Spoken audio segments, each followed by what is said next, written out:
Good morning. Can everyone hear me? Right. I'm Steve Pattison with Solar Oysters. Let's get things kicked off here. As Tanner just alluded to, we all have as partners together, we all mutually have a goal of 10 billion oysters. So it's appropriate our first panel here is focusing on increasing yields. I'm with a company called Solar Oysters LLC. This is a partnership between two companies, Ecologics Group and Maritime Applied Physics Corporation. What I'm going to discuss today is truly a team effort. See the members of our team there of note. I want to point out Mark Rice, who's the president and the inventor of president of MAPC and the inventor of this technology, which is shown on the right there. Some of you may recognize this vessel. It's the Patricia Campbell, CBF's Patricia Campbell. And on the other side of the dock there is what we call the Solar Oyster Production System. This is a floating, high density, automated using solar energy oyster production system. That particular platform is 40 by 25 feet. You go to the next slide. This is what it looks like. It's again, a high production oyster production system. Could be used for aquaculture farmers or for restoration. The concept here is that baskets are suspended as shown here vertically in the water column. And what this does, it enables the oysters to be exposed obviously to differing levels of food availability, salinity, oxygen. And the ladder, as we call them, you'll see 5 here, on which the baskets are attached. This particular version, again, this is the working prototype we have. It's located in the Baltimore Harbor. That can accommodate 575 baskets. And what we're doing this past year was a very exciting year for us. Again, we built and launched this last fall. We're very excited about the partnership we have with CBF. We are helping them with their oyster gardening effort in the Baltimore Harbor. We accepted, that previous photo showed we were accepting spat-on shell on October 21st of last year. And we have been growing them this past growing season. Again, this particular platform is shown, it's designed to be at a water depth of about 20 feet. You could obviously have fewer baskets on it and accommodate in shallower water. We estimate this particular version could grow upwards of 200,000 oysters from seed. Next slide. So just to show you some of the actual results, we've learned quite a bit this year.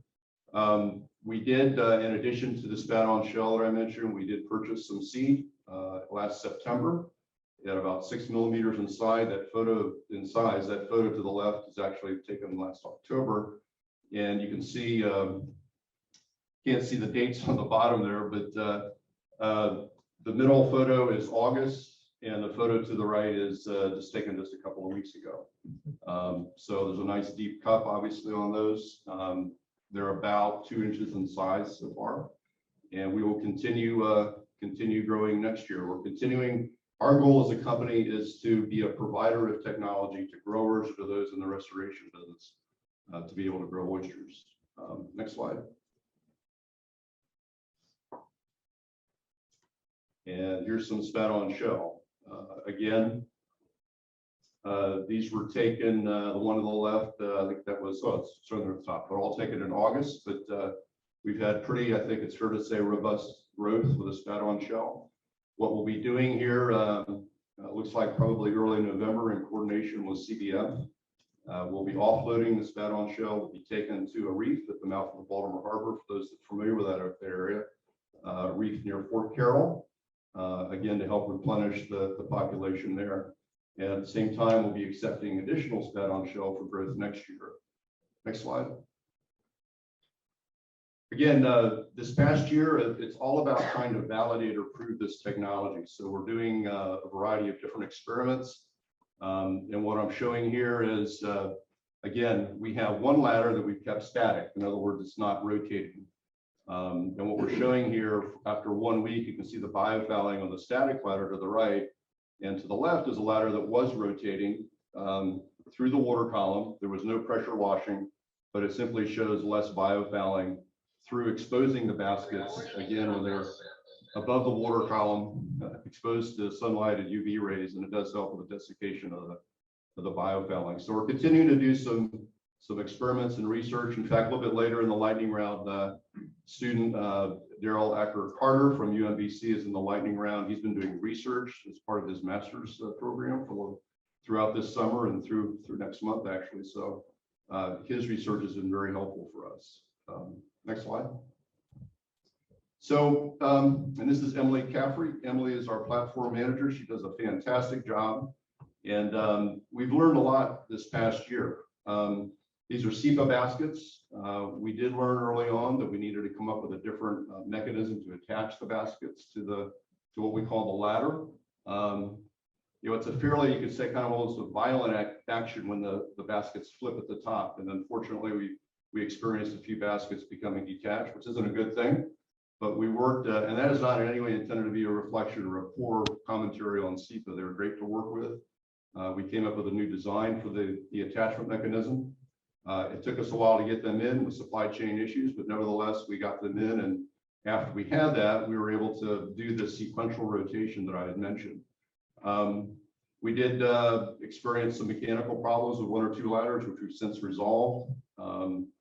Again, as shown here in the bullets, survivability has been very good. We had, as I think for those in this part of the country, we all experienced in late July, early August, some pretty hot weather. Admittedly, this is not the ideal location to grow oysters, so we had very low, potentially DO levels. And at some point, they were around 1 or less than 1. And I think showing this rotation through the water column really helped decrease any mortality. So the oysters are still growing. We still need to do some more research. We'll do that again through next year. And again, our goal ultimately is to bring this kind of a technology to the market, again, for those in the restoration business, or certainly for aquaculture growers. So I think that's my last slide. There may be one more. So this is, again, a technology that potentially could take, again, for oyster aquaculture from what's shown on the left there, a traditional float farm, to something is shown on the right. That particular version, I know you can't see it in full, but that's a concept of a larger 90 by 56 foot platform that would accommodate potentially in our design. And we'd have enough power. I should have pointed out the solar energy has enough energy to be able to power navigation lighting, any surveillance equipment, to divert any poaching problems. We could even power upwellers or sorting equipment on board. Or if we need to put on oxygenation equipment or water quality monitoring equipment, it could all be powered by the solar energy. So that's it. I just wanted to kick off our panel today with that kind of a technology slant. And with that, get to Dr. Walton. Right? Sounds good. Steve, should I stay here? Is that whatever you prefer? head on? You get a better shot. Okay, thank you. So yes, my name is Bill Walton. I'm with the Virginia Institute of Marine Science, and I'm going to talk to you a little bit about improving production in oyster aquaculture. And I wanted to leave time for, I'm not going to go very deep into any of this. I wanted to give you the overview, because to me, I wanted to leave time for some of this discussion. And as we look at improving oyster production, I wanted to take a step back and ask, what is improvement? Because I think from a restoration point of view and possibly a fisheries point of view, we do think about yield. In fact, the panel is about yield, increasing our yield. And so that's survival and growth. What I would argue is the solution to getting more oyster aquaculture in Chesapeake Bay means that we have to have a broader view, next slide please, of what is improvement. Because remember, an oyster farmer needs to be thinking beyond yield. Of course, you need survival and growth, right? You can't sell something that's died. You can't do that. But I think from the oyster aquaculture, we do need to be thinking about what techniques are out there to increase quality. What about increased shelf life? Increase consistency of that product, because as many of you know, in some of the marketplaces, that is what they're looking for, that differs from what they might get from a wild product. And then you can even think about it in terms of the farm, in terms of increased efficiency on that farm, increased safety on that farm, and then maximizing environmental and cultural benefits. And I think that's been one of the things we've seen with the Alliance, is this idea of bringing together the environmental benefits of oyster aquaculture for commercial production, along with what we see in the environment. So again, if the goal is to get more oysters in Chesapeake Bay, we need commercial oyster farmers to succeed.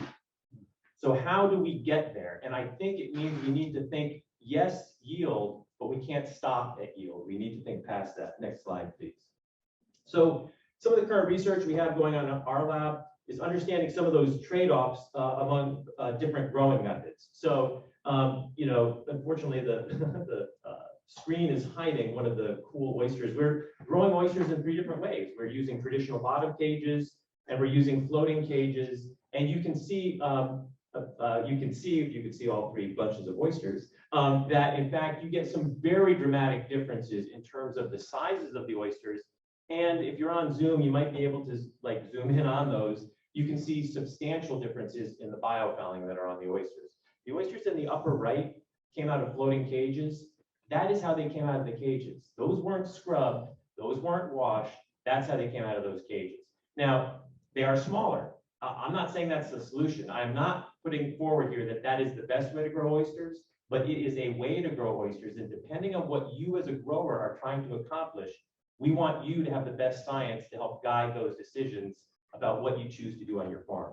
So that we do know that you can affect shell shape. We know you can affect biofouling. That consistency of the yield, for anybody who's worked with oysters, you know, when you run a dredge, you get a variety of stuff. When you fill an oyster bag full of oysters and dump it out, you can get a variety of sizes and shapes.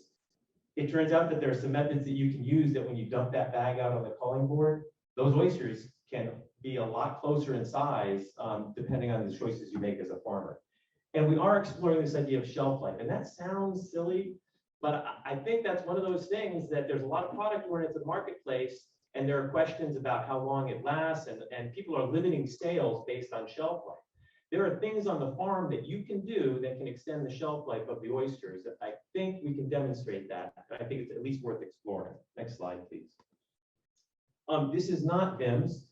This is a flip farm system, which we have now got a permit for a 1-acre research farm at VIMS. And so down at the Gloucester Point campus, we're running a 1-acre research farm, and it's not commercial, but it's also not just a lab experiment anymore. We're somewhere in between. And what we wanted to do by setting up that farm, which has 1,000 baskets of flip farm, a dozen floating cages, and we're trying to get a permit modification for a dozen bottom cages, is to give us the ability to do research at a level that a farmer will at least recognize and make those results believable to a farmer so that they can use them. And I welcome collaboration from farmers or researchers that want to look at something there. And so we are going to, yes, we're going to be doing research, but we're also just going to be running crops through there and evaluating things that a farmer might care about beyond yield, like efficiency, ease of use. You mentioned durability of the gear and safety. Next slide, please. So I'll wrap up with, when we think about improving yield, I didn't put hatchery and nursery up here. There is certainly room for improvement there, but let's think about grow out. And that really goes into either off bottom, containerized culture, or spat on shell, which is for on bottom, when you think about aquaculture. Julia Grant is going to speak in the lightning round about this, but improving yield in the off bottom, it is clear to me that one of the most pressing issues for the industry is we need to understand spring and summer, this unexplained mortality that we get. Some people call it triploid mortality. The more I look at it, the more I see that in diploids too.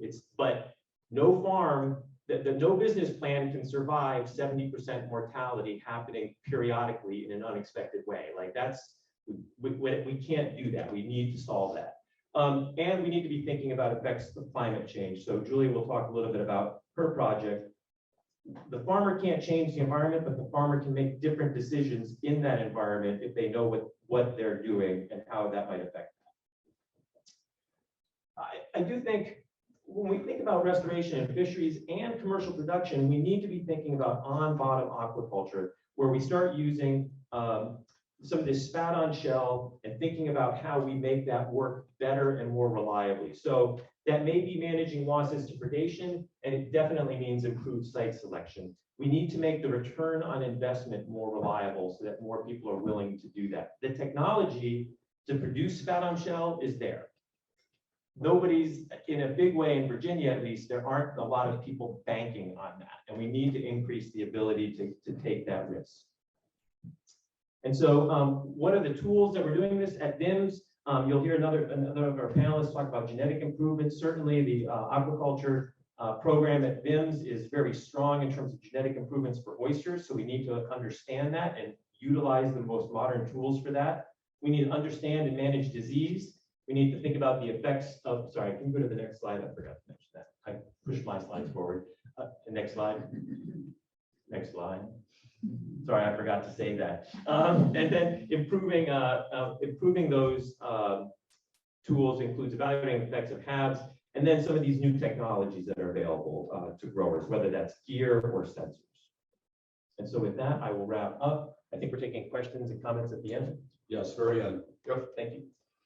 All right, very good. Thanks, Dr. Walton. Dr. Lipcius? Yeah. Thank you.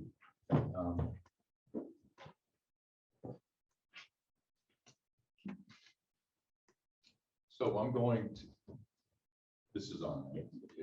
Okay, so I'm going to deal with another type of advanced technology, which is what we're trying to do refers to oyster restoration primarily. And what we're trying to do is to look at some of the advances in physics, in math, and other fields that are actually, I think, going to help us in applying basically these whatever advances we have to oyster restoration. And I do want to emphasize one thing is that one of the primary goals, and I should look at Tommy Cohn, wherever Tommy is, there you go, Tommy, is that what we're trying to do is result in a win-win situation for restoration industry and the fishery. That is, can we have situations where we can enhance restoration, but then also provide subsidies in terms of larval subsidies to industry, to the fishery, and to growers. So I just want to make sure you have that in mind. It's quite a change from before where there was a lot of antagonism between restoration and industry, and I'm hoping we can sort of turn the page so that we're all gaining from this. So I'm probably going to have to go quickly through a couple of these slides because they are quite technical, but that's okay. Next slide.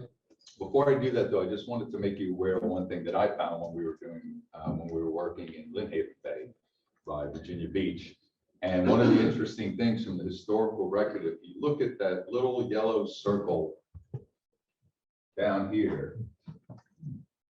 Okay, so right down here in the 1940s, so this slide is a little bit dated now by a few years, but in the 1940s, Lynnhaven Bay produced nearly twice as many oysters as all of Chesapeake Bay produces in terms of the public commercial grounds. Also, one other thing you may not have known is that in Lynnhaven, they used to call their oysters Lynnhaven Fancies. They had nice salty taste to them and demanded a much higher price than other oysters. And in fact, some of the growers back then used to bring their oysters into the Lynnhaven for a couple of weeks or so, let them acquire that taste and then sell them at a higher price. Kind of interesting. So wonderful system. Okay, next. All right, so one of the first things that we're investigating quite a bit is what's called metapopulation dynamics. So you know that there are many different populations of oysters and they're connected by larvae. And what we're trying to find out is how well are they connected?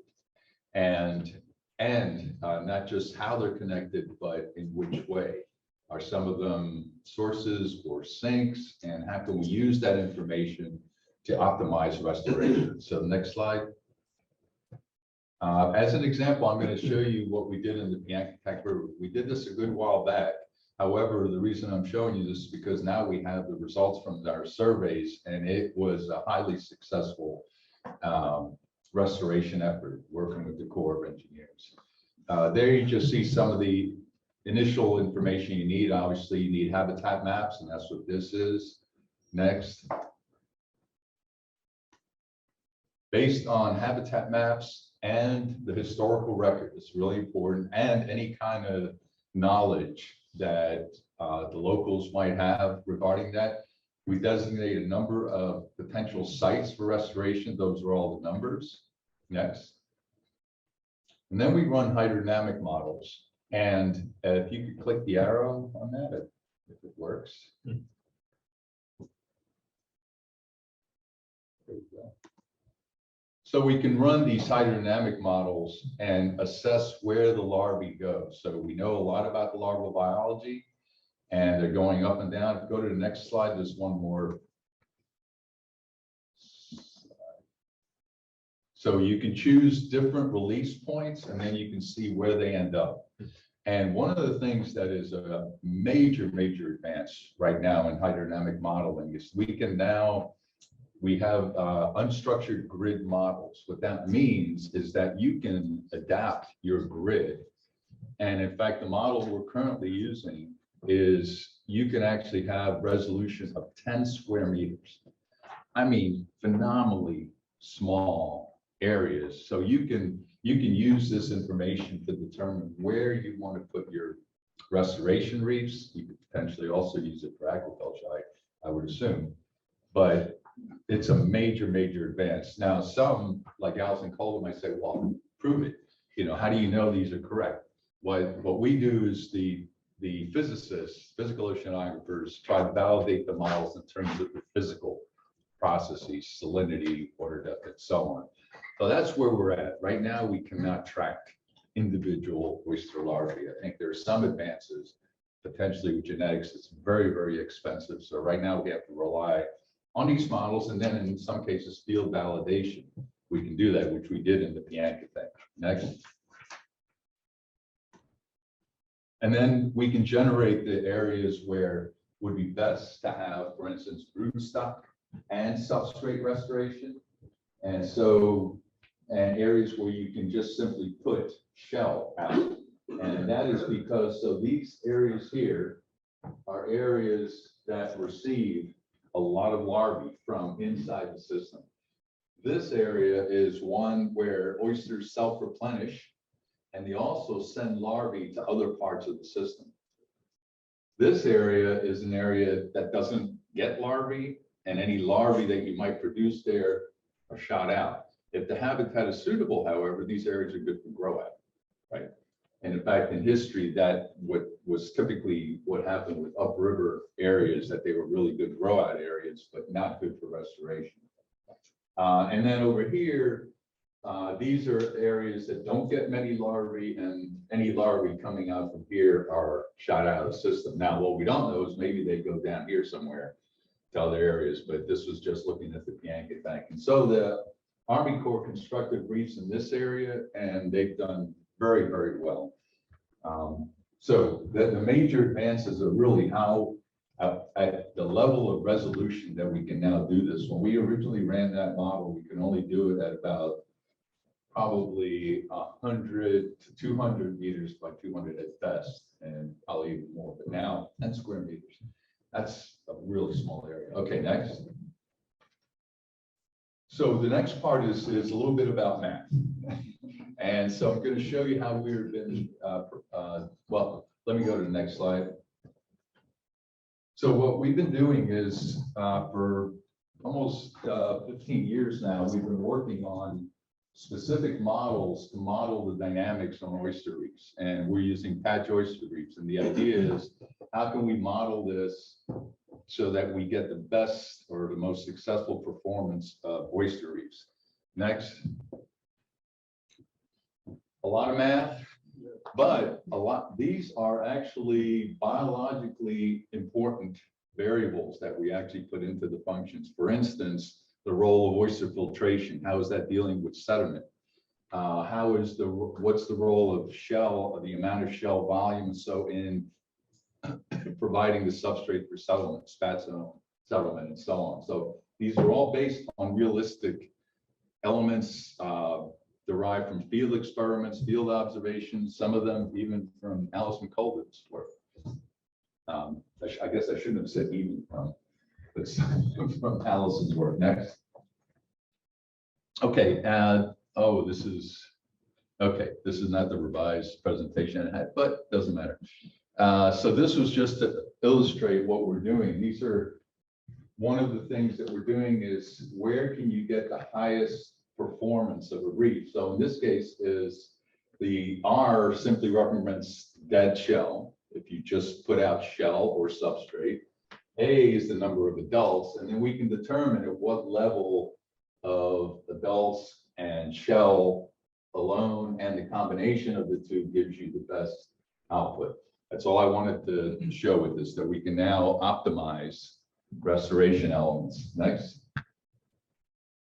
So for instance, in this case, we have on the x-axis, we have sediment deposition. We all know that too much sediment will kill off the spat, also larger oysters. So we look at the amount of sediment deposition based on information we get from the geologists, geological oceanographers. This is the amount of larval production that's in the system. So some places, Maryland, you don't have a lot of that, but Virginia, we do. And so we see, okay, if we know something about sediment deposition and something about the larval production, how high do we need to build a reef? This was the reef height issue in this case, in order for the population to persist. And so, for instance, the way to read this is if you have sort of mid-range of sediment deposition and the larval production is at least 700, in this case per square meter, then you need reefs of this size. And you can see the color scale. That's in meters, so it ranges from 0.1 to 0.3 meters. You need to build a reef at least that high under those conditions for the population to persist. And so you can use that information directly applied. Of course, it means you have to have some information on larval availability, which actually we can use shell strings to get that information. And from the geological oceanographers, we can get this sort of information about how much sediment is in the system. Next. This is one of the interesting outcomes. We were able to use the model to determine how much sediment you could allow on a new restoration reef so that it would persist. So what this is saying, so for instance, if you put out a restoration reef with just shell or artificial substrate, then what's going to happen when there's sediment buildup on that reef before you have settlement? And basically what this does, it tells us what the relationship is between that initial sediment amount and the critical reef height that it needs to be for it to persist. Basically what we're getting from this, we're trying to get at, we know when spat settlement occurs. And so what we want to know is when should you build the reef to optimize its performance? Should you put it out 2 months ahead, 1 month? Can you put it out fall after spat settlement, and will it actually succeed the following year? So we're trying to get at those sort of issues. And in fact, we're now conducting an experiment at the Naval Weapons Station with the Navy, where we are putting reefs out. We just put some out. We're going to put some out in early spring and some right before spat settlement to test some of the ideas from here. Next. Okay, so I had a nice picture here from some of the work we're doing at the Naval Weapons Station. So I revised it on the way here, put it in, but then it was too late. Yep. Too late. Okay, so what the picture shows is one of the things that we're doing with the Naval Weapons Station is we're looking at various types of alternatives, reef structures. X reefs, domes, which are like reef balls, granite, simple granite reefs, oyster castles, and so on. We're trying to determine what the cost benefit is for these. So we're going to be measuring, we are measuring what the oyster production and actually in this case, mussel production as well. And how much do these reefs cost? And per unit area of river bottom, we're trying to determine which of these is going to give you the most bang for your buck. We're also actually investigating fish and crab use of those. But the point being that there was another bullet there that would say that the reef construction, alternative reefs can be a very successful way, but we need to optimize which ones we use. So I'm not going to go through these conclusions now. You go to the next slide quickly. One of the things, just an example of the success we've had, and go to the next slide, final one. So one of the things that I had added to that was the win-win. And the win-win comes from using things like hydrodynamic models, technologies to identify if I restore reefs in this area, for instance, at the Naval Weapons Station on the South Shore, how many of its larvae will end up on the commercial oyster grounds on the North Shore? We've actually already modeled some of that, and we want to make sure that enough larvae come back to the reefs, but then also go out to the commercial grounds. It's kind of like the idea is like having a savings account, right? You want to have some level of principal, which would be the restoration reefs, and then you can use the interest. The interest being what larvae are then being sent to other parts of the system. I'll end quickly on this. This is a true event. So I'm also a blue crab ecologist, but I was in Florida. A gator was actually tracking a blue crab and ended up catching it on a mud flat. It's pretty cool. Just have to show that. It's real. It's real. Thank you. Thank you.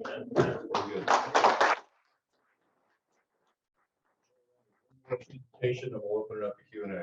So Dr. Liu?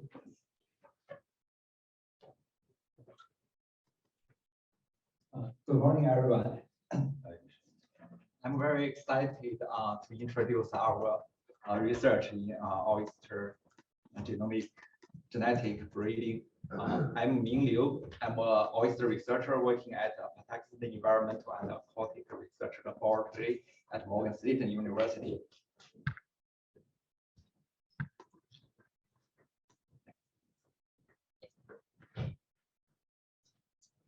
Yeah, this map shows where our lab is. Our lab is in southern Maryland, next to Patuxent River.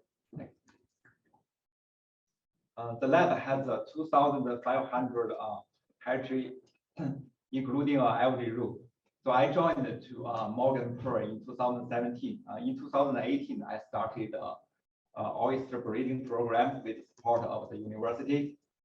The goal of this breeding program is to utilize genetic breeding approach to improve traits of interest in eastern oyster to help the growing aquaculture industry and restoration. Next, please. Speaking of genetic breeding, people may easily think of the gene modification, such as transgenic, gene edit, as well as the triploid. So those technologies involve direct changes in genetic contents, such as chromosome, DNA, or gene. There are also several methods that do not need modified genetics. They rely on the existing genetic variation in organism. There are millions of genetic variations in among individuals in an organism. And those genetic variations are called single nucleotide polymorphisms. We call it SNP for short. There are associations between a trait of an organism and those SNPs. If we can understand the association between these SNPs and the trait, we may use this information to help us select the best food stock to produce the offspring with our desirable trait. If a trait associated with a few genetic variations, so that involves a method called marker-assisted selection. But if a trait associated with millions of genetic variations, that involves a approach called genetic selection. Nowadays, the genetic breeding has been very common in our life. There are many successful cases in the livestock, crop, fruit, and vegetable, and aquaculture species such as salmon. Compared to traditional breeding process, the genetic breeding can make greater genetic gains within a short breeding period. We don't need to wait for many years for the phenotype-based selection. And right now, our lab, the genetic breeding work in oyster program, we use triploid and genomic selection. Next, please. This slide shows how genomic selection works. The critical part for genomic selection is to find out the association between the genetic variation. We also call it genotypes and phenotypes. Firstly, we need to construct a reference population with known phenotypes and genotypes. Then we bring up the values of phenotypes and genotypes to a linear equation to get the effect of each genetic variation to this trait. That is we call the prediction model. With this prediction model, we can make a prediction in candidate brood stock. We can get the genotype of this candidate brood stock. We don't need to know their phenotypes. The predict phenotype for the candidate brood stock, also called breeding value. The breeding value, the order means the selection priority for this candidate brood stock. Next, please.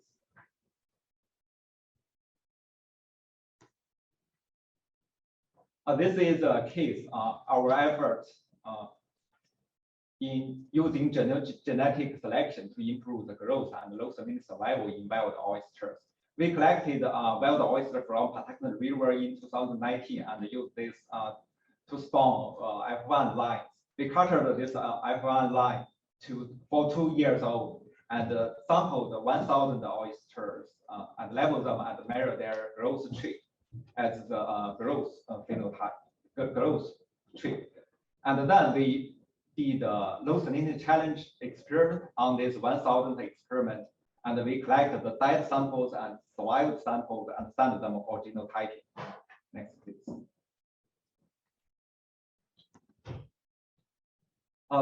After having the phenotype and genotype values, we can construct and make the prediction model. So I want to tell how we do the math for make the prediction model. But from the plots for the two traits, we can see there's a high correlation between the predict phenotype and the observed phenotype. The correlation is higher, means the genomic selection is more powerful. Next, please. After having the prediction model in hand, now we can make a prediction in the real production. We will continue to collect candidate brood stock from Patuxent River. For those oysters, we don't know their growth trait because we don't know when they are born, and we don't know their survival status because we don't need to do the low salinity challenge experiment again. But we can have their genotypes, and we have the prediction model. Using that, we can make a prediction, get the breeding value. We will use the hybrid breeding value animals to produce a good line, and use the low breeding value to produce a bad line, and field test them to the field test. Finally, if we find the good line does perform better than the bad line, that means the genomic selection is effective, and we can improve the wild stock, the trait of wild stock in a short breeding period. And we think this would be very helpful for the oyster restoration and spot on shell aquaculture, because those activities require us to use wild brood stock to produce the seed to protect the genetic diversity of the wild population. Next, please. Another genetic breeding work we did is triploid. We all know the advantages of a triploid oyster. They grow fast, but there are also some weaknesses for the triploid oyster. In some stressful environment, triploid oyster may be not tolerant as the diploid oyster. Recently, in our low salinity experiment, we found that the triploid oyster only have a lower than 20% survival, but for the diploid oyster, it's around 50%. And another weakness is there's a gene environment effect. That is said, if oyster grow in an environment that is totally different with their original environment, their performance may be very bad. In our another project, we have 3 imported triploid lines cultured in our pier. We found that their 1 year old survival is lower than 40%, but for the Marian triploid oyster, they have around 80% survival. That means that there's much space to improve for triploid oyster. Next. The triploid oysters do not exist naturally, so people usually use the diploid to get first triploid, then use the female triploid mate with the diploid male to get a tetraploid. Tetraploid have 4 sets of chromosomes, so they can mate with diploid oyster naturally and get a large scale triploid seed for industrial use. From that map, we can see in each step, if we have a superior diploid oyster, we may make improvement for the triploid seed for the industrial use. Next, please.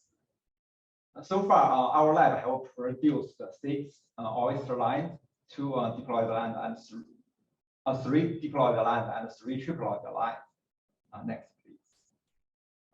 Over this line, there are 2 highlighted lines. One is a diploid line B20. That is a hybrid line from a disease resistant line from Huskin lab and mate with locally Maryland wild oyster. And the broodstock has been under loosening selection. So that line has showed a higher survival rate in loosening water and have a faster growing trait due to the heterosis. And another triploid line is we use a chemical method to produce a triploid line from the Patuxent River wild oyster. That line showed comparable growth speed and survival with the commercial triploid line. So both the diploid line B and the line D are good materials for us to produce a tetraploid in future, or use as diploid to improve the mating with the existing triploid to improve the triploid oyster for the industry. Next, please. At last, I want to quickly share another highlight of work, genetic breeding work in soft shell clam, a potential species for Maryland aquaculture. This space has a big challenge for farming success because it is very sensitive to high temperature. The summer high water temperature in the Chesapeake Bay usually can kill most of the animals if they are deployed in the shallow water. And this year we produced more than 300,000 soft shell clam seeds from the main stock and the Maryland local wild stock. And the preliminary experiment has shown the survival differentiations among the individual within population and between the population. That is a precondition for successful genetic breeding. What we are doing right now is to develop a marker assist selection to improve the trait, heat tolerance trait. And we hope this can help a little in near future to initiate this alternative industry in the Chesapeake Bay. And we welcome any area collaboration. Next, please. At last, many thanks to our team and funding sponsor, and especially want to thank our growers in Maryland. They give a lot of help. And at last, thank you for everyone's attention and the opportunity by the Chesapeake Oyster Alliance. Thank you very much.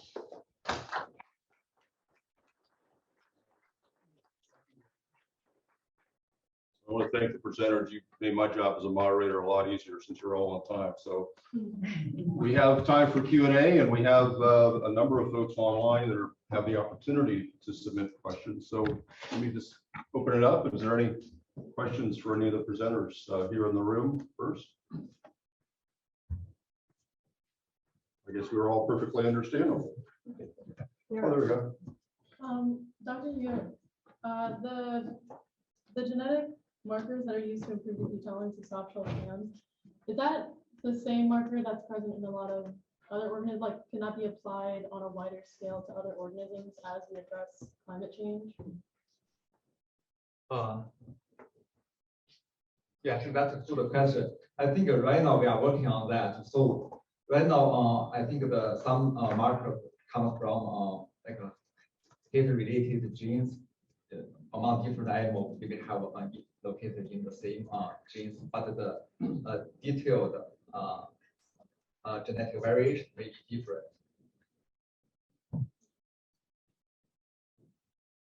The question, gentleman there? Yeah, this is for Ron. Try not to be a wise guy, Ron. Do you anticipate your tools that you're using for the modeling and that kind of thing to be someday useful for a commercial operator who wanted to scat on shell and identify optimum areas? So Could you repeat the question for those online? yes, so the question was, are some of the techniques that we're using now in modeling, hydrodynamics and so on, hydrodynamic modeling, are they potentially going to be useful to growers or in the future? And I would say right now we have some pretty good ideas. We already have habitat suitability models, which I didn't go into there. And so this is simply, I would say, a technique mainly for oyster restoration, but certainly it could be applied. As far as how far we are from having some readily available tool, that's something we've been thinking about, and we're hoping to develop something in the next couple of years so that people can just go in and determine habitat suitability and potentially something about the connectivity and so on in the system. But that's a really good question, Stan. I'm quite surprised.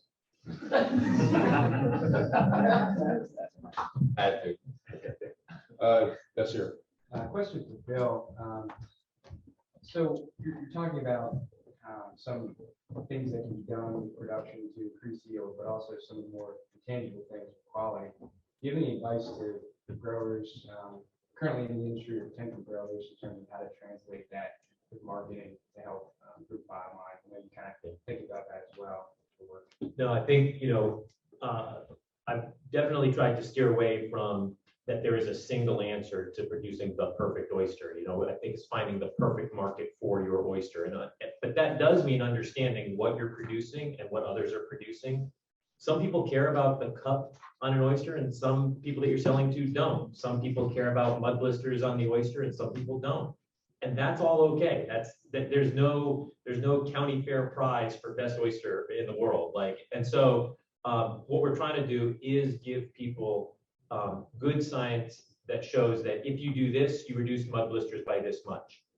And here's what we estimate that it costs to do. And actually, I would love if we could get to the point. I'm trying to work with a couple of economists where if you make a decision on your farm, I'd like to not just show you this is how it changes growth rate. I'd like to show you how it changes in the market that you're interested in, how it changes your profit per oyster. Because a lot of the ways to get higher quality in air quotes or consistency involve more labor. And so is it worth it? And that's something, again, there are reasons you might grow an oyster a certain way that might make you less profit, but maybe it's a more reliable market. There's a lot of reasons to do that. So I'm not trying to skirt it, but that is the type of stuff that we would work closely with a grower to try to get them the information that they need. Why don't we go to a question online? Sure. Steve, there are several questions online for you. What are the contingency plans for severe weather at solar oysters? Good question. Again, the platform is mobile, and in the event of severe weather, it could be moved and it's used for restoration. However, it's important to recognize any permitting requirements. If you're growing for market, for aquaculture, there may be certain permitting or lease requirements where it has to be stationary. We are pursuing in a parallel path deploying larger units in the Cove Point area of the Chesapeake Bay. We have lease applications in, and it's envisioned there. We've modeled the moorage and anchorage requirements for that location in severe weather. And so the short answer is, if it's being grown for market, it needs to be secure. However, it is mobile and could be moved in the event of severe weather if it is for restoration. We generally have lease or permitting requirements that generally aren't quite as stringent. So, but it's a lot of it's very site specific. Two other questions for you online, if you want to take these. Where are your oysters grown, and what are the likely destinations? And then the estimated cost and the entire build out with bags for your system. So again, what we're doing right now is testing a prototype. Consider this kind of like in the shakedown phase to improve the technology. Our goal, again, as a company, is to provide this technology to those who are growers or either in the restoration business. We may have to, as an interim measure, as I said at Coke Point, be a grower or partner with a grower to do that. But ultimately, our goal is to be a seller of this technology or potentially lease the platform out to those who want to use it. In terms of the cost, I guess what the questioner is really asking, what would it cost to buy one of these? Very good question. And we learned a lot this year. We're continuing to, frankly, tweak our financial model.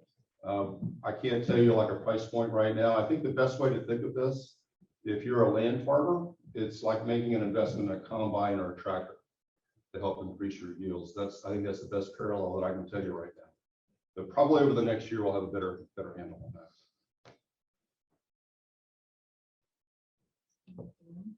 Yes. I have a question for Ram. Has the larval drift models, the hydrodynamic models, been applied to other systems successfully? Well, we've applied them. Can you repeat the question? Sorry? Will you repeat the question as well? Have the larval drift models been applied in other systems? So far we've applied them in Medhaven Bay. We've applied them in the Great Wacomico. We've applied them in the Bianca Tank. We're working on the York River, and then we think we're going to get funded to apply it to Tanger Island restoration, which that's going to be a really interesting one because it's a very different system than some of these other closed system, semi-closed tributaries. Yes, sir. Yeah, it's for Ram also. Are you collaborating with your work with University of Maryland on the modeling that's being done there, on the systems that are being developed there? No, they're like Elizabeth North and so on who's there. I think they're producing their own models. They use a different modeling system. They typically use chest ROMs. We don't use that. We use the Schism model, which as far as we know is a state-of-the-art model in terms of resolution and so on. So we have talked in the past, but we're not collaborating. I think that would be a really good thing to do. But right now the funding doesn't really allow it to get that. Not quite yet. Would love to do that. Yes. I have a question for Dr. Liu. I was really excited to hear that you were able to spawn soft-shell clams, and we're trying to do that similar thing with soft-shell clams in Virginia, but we're having trouble using heat shock to get them to spawn. And I'm just wondering what techniques you use for spawning soft-shell clams. Yes, yeah, we all use the same method, heat shock, that increase the temperature, so we will stimulate the spawn. But the heat usually play like a double sword. If the temperature increase exceed their limitation, so it will cause mortality. If we do the same thing followed by the dummies, they are crosswalk. Right. Yeah, we're working with Down East Institute as well. I'll talk to you later. Yeah, sure, definitely. Have more questions online? Yeah, and so Dr. Liu, there are two questions online for you. Just to go to those. What's currently known about the genetic breeding for resistance to ocean acidification and/or hypoxia? And then do you see producers having any market resistance to what might be perceived as a GMO oyster? First question, yes. So right now there's a 12 institute collaborative projects on oyster genomic selection. So like a PowerPoint and our team focus on the low salinity tolerance. There are also team from Stony Brook University and Rhode Island, University of Rhode Island. They focus on the ocean acidification and hypoxia. So that's the approach are the same, but the treats are different. So there's work ongoing about those two treats. The second, can you say Sure. again for Do producers see any market resistance to what might be perceived as GMO oysters? And then is there any concern about escapement or mingling with wild oyster genetics? I think that's the two different ways for the market selection. So if there are some limitation, it has to be used under the truth that the trait, your desirable trait, has a high heritability. That means that the genetics control a lot or control most of this trait. But for the like a gene engineer project, so we modify the genetic contents that are first really on the same. The gene has a high control to this trait, and second, but we change the genome or the genetic contents.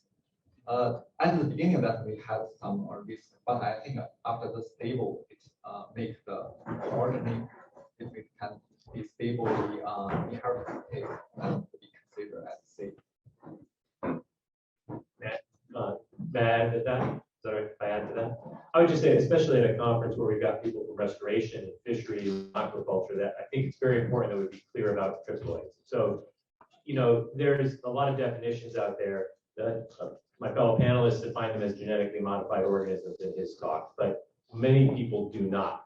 This is the triploid oyster that we produce has all the genetic material is Chrysostria virginica. The triploid oyster that they produce on the West Coast is all Chrysostria gigas material. There is no crossing of DNA from a different species being combined. So by many definitions, including I think the FAO, this is not considered a GMO. So I think that's critical. I don't want the audience taking away that triploids are GMOs from this. I would disagree with that. It is extremely common in the marketplace. If you eat oysters on the West Coast, you're eating triploid oysters. If you eat oysters on the East Coast, you're probably eating triploid oysters. If you eat seedless watermelons, you're eating triploid watermelons. If you're eating bananas with no seeds, you're eating triploid bananas. This is common. When you say at a scientific meeting the word oid that ends in oid, you'll get a lot of attention from consumers because that doesn't sound good. I wrote a proposal once and I called my triploid oysters and that seedless oysters. And I called the other oysters diploids. And a reviewer came back that diploid oysters didn't sound like something he would want to eat. In fact, those are the normal oysters. Those are the wild oysters. So I think we have to be careful about terminology. And so there is market, if you talk about triploid, there will be market resistance to that. Typically, we call them spawnless oysters or four-season oysters, or it's not even mentioned. I just have a fat oyster in the summer. So the other question was about spread. Triploids are essentially sterile, and it is very difficult to prove that they're 100% sterile, but you get past 99% sterile pretty fast. And so we're not worried about mixing with wild populations. In fact, diploids spawned and used in aquaculture are likelier to have an effect on the wild population than the triploid oyster. I don't know that's a negative effect. I'm not saying that, but triploids are not spawning from commercial oyster farms. Any other questions online or? Yeah, there are two others online. What oceanographic processes like temperature, salinity, pH are driving the larval settlement model, and how often is ground truthing happening in the bay to validate model outputs? So the model itself, the hydrodynamic model, has two elements. One is the physical part, which is the effect of the larval movement and so on as a function of whatever the physical environment is. The other part is the biological model. And so most of this, as I mentioned earlier, most of the validation or calibration is really done with physical processes. What we also do is in Virginia, what we're able to do to try to validate the biological part, that is how many larvae are settling out, is we actually go out and sample riprap, any kind of hard structures along the shoreline. They're a very good indicator of where you get settlement. So it's not going to be a very detailed analysis in terms of you don't know exactly where they're coming from and so on.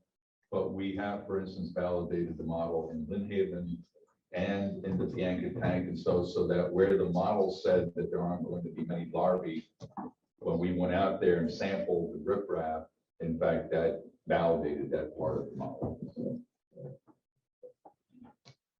Before we end the session, because I know we only have a few more minutes, I did want to take the opportunity, if I could, just ask each one of you, if you could give the audience some indication of your assessment of how climate change is going to affect all of our efforts to want to increase yields. If you could just spend a minute or two, each one of you.